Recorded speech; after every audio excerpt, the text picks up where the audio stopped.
আসসালামু আলাইকুম। আমার নাম নুসরাত আমিন। আমি অষ্টম শ্রেণীর একজন শিক্ষার্থী।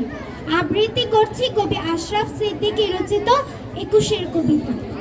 পাখি সব করে রব, রাতি পোহাইল, কাননি কুসুম কলি সকলই ফুটিল। কবিকার পাঠশালায় পড়া মন্ত্রের মতো সেই সুর, সুর নয় স্মৃতির মধু ভান্ডার। সে আমার দেশ, মাঠ, বন, নদী, আমার দেশে জারি সারি ভাটিয়ালি মুর্শিদ। আরো কত সুরের সাথে মিশে আছে আমার মায়ের মুখ, আমার মায়ের গাওয়া কত না গানের কলি। মিনি ধানের মাঠের ধারে হঠাৎ কয়েকটি গরুর আওয়াজ, কয়েকটি পাখির গান শেষ না হতেই তারা ঝরে গেল, পড়ে গেল মাটিতে। সেই শোকে কাল বৈশাখীর ঝড় উঠল আকাশে।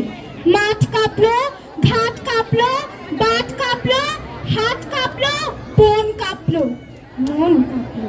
ইতিহাস থমকে দাঁড়িয়ে লিখে নিল সব। তাই তো সহস্র পাখির কলতানে আজ দিগন্ত মুখর। তাই তো আজ দেখো এই মিছিলে এসে দাঁড়িয়েছেন আমার মা, যিনি বাংলা ভাষায় কথা বলা বড় ভালোবাসেন। কথায় কথায় কত কথা, কত রূপ কথা, আর ছড়ার ছন্দে মিষ্টি সুরের ফুল ছড়ান। তিনি এখনো এই মিছিলে গুনগুন করে গাইতে পারেন, পাখি সব করে রব, রাতি পুহাইল, কাননি কুসুম কলি সকলই ফুটিল। রাখাল গরুর পাল লয়ে যায় মাঠে, শিশুগণ দেয় মন নিজ নিজ পাঠে। ধন্যবাদ।